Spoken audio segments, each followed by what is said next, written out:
Makka-i Mukarrama 1880-yil. Atrofi tog'lar bilan o'ralgan muqaddas shahar. Biz unga bu yerlarni qurshab turgan Ajiyat qal'asidan qaraymiz. Yer yuzida eng birinchi qurilgan masjidning hurmatidan Usmoniylar Ajiyat qal'asiga bayroqlarni osib qo'yishmagan. Qolaversa, ular o'zlari bu tuproqlarning xizmatkorlari deb biladilar.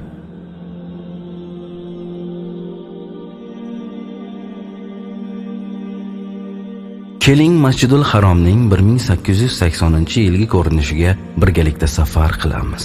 Muqaddas makon. Masjidning bu davrdagi ko'rinishi 1576-yilda Sulton Murod 3-davrida me'mor Sinan tomonidan ishlab chiqilgan. Keyingi davrlarda masjidning bu ko'rinishiga har bir sulton tomonidan hojilar ibodatlarini qulay ado etishlari uchun turli o'zgartirishlar kiritildi. Masjidning atrofidagi binolarga e'tibor bersangiz, ularning soyasi Ka'baga tushmaydigan qilib qurilganiga guvoh bo'lasiz. Ka'ba atrofidagi mashhur Usmoniy ravoqlari ko'pchilikning e'tiborini tortgan. Bu yerlar kambag'al ziyoratchilar bepul qolishlari mumkin bo'lgan rabotlar bo'lgan. Sulaymoniya madrasasi esa ajdodlarning ilmga ko'rsatgan e'tiborlari belgisidir.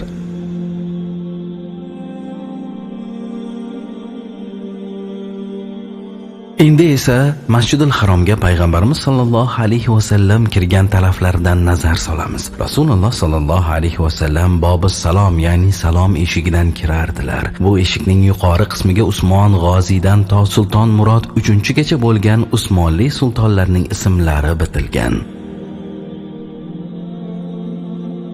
Ravoqlarning ostidan o'tib, qumli yerlar bo'ylab yurib, oq marmarlar bilan qoplangan tavof maydoniga boramiz.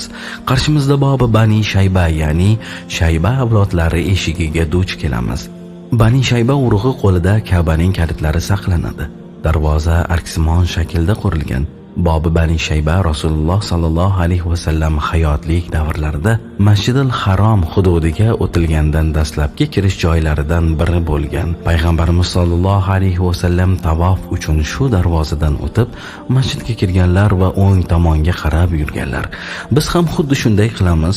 Qarshimizda bizni 1558-yilda Sulton Sulaymon tomonidan qurilgan minbar kutib oladi. Minbardan bir oz yon tomonga o'tsak, 4 ahli sunna val jamoa mazhabiga oid 4 xil imorat qad rostlagan. Ularning ichida eng kattasi Hanafiy mazhabiga oid bo'lib, u oltin mizob tarnovining ro'parasiga joylashgan. O'sha vaqtlarda namozni bir imom o'qimas edi, balki har bir mazhabning imomi namozga imomlik qilardi. Kechki namozlarni ado etishda qulaylik bo'lishi uchun tavof atrofi qandillar bilan o'ralgan. Muqaddas masjidni xushbo'ylantirish maqsadida qandillarni yoritish uchun atirgul moyidan foydalanilgan.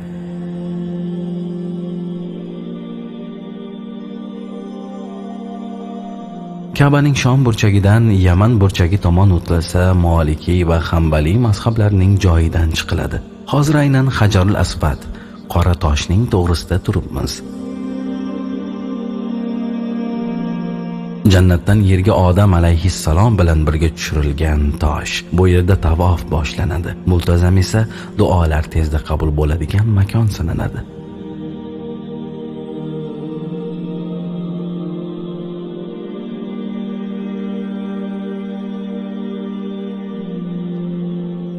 Hijri Ismoil, ya'ni xatimning ichida mizob oltin tarnovning tagida turibmiz. O'tgan solihlar xatimda mizob ostida duolar mustajobdir deganlar. Endi Ka'ba eshigi tomon o'tamiz. Yog'ochdan ishlangan g'ildirakli zina. U maxsus buyurtma asosida Hindistondan olib kelingan. Bu zinadan faqatgina Ka'baning ichiga kirishda foydalanilgan. Unga 1824-yil deb yozib qo'yilgan.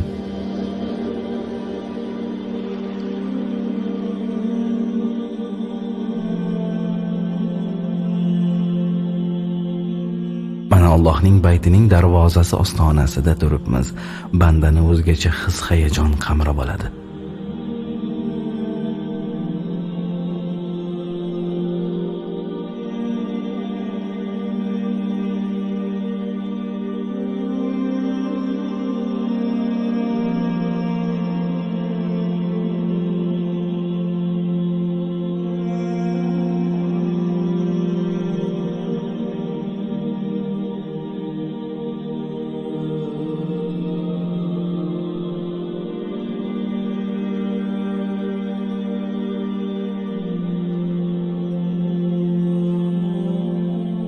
Endi Qur'oni Karimda 2 marta zikr etilgan maqomi Ibrohim tomonga o'tamiz.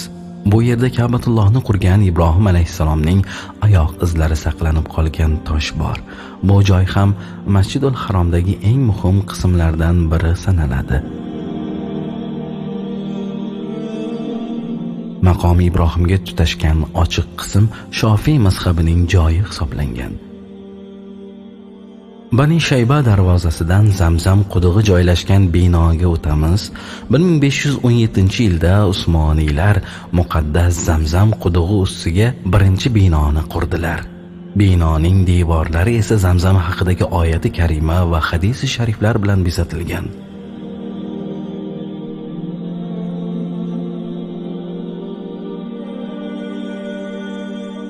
Zamzam qudug'i Sulton Ahmad I hadyasi bo'lmish kumush panjaralar bilan o'ralgan.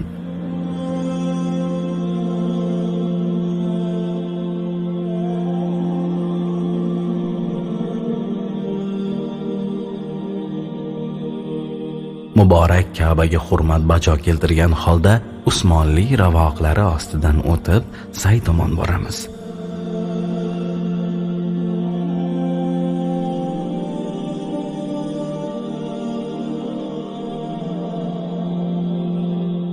Hozir Safo tepaligida turibmiz. Bu yerdan say boshlanadi. Rasululloh sallallohu alayhi va sallam islomga ochiq da'vatni boshlaganlarida butun Quraysh ahli shu tepalik atrofida to'plangandi. Sayning uzunligi 394 metr, endi esa 20 metr bo'lgan. Bu yer payg'ambarimiz sallallohu alayhi va sallam bilan bog'liq juda ko'plab xotiralarni o'zida mujassam etadi. O'sha vaqtlarda bu yer Masjidul Haromdan mustaqil va shahar hayotidan ajralmas joy edi.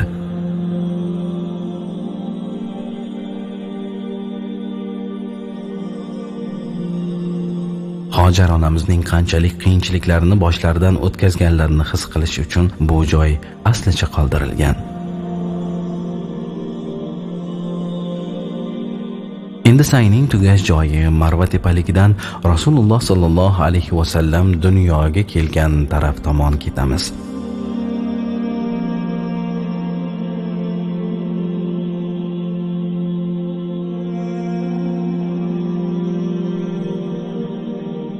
Bu joydan islom dinining ilk davrlaridan boshlab masjid sifatida foydalanilgan. 1880-yilda Mavlidun Nabiy masjidi sifatida mashhur bo'ldi. Janob Haqning nazargohi, farishtalarning ziyoratgohi, musulmonlarning qiblagohini Rasululloh sallallohu alayhi va sallamning ushbu so'zlari bilan yakunlaymiz.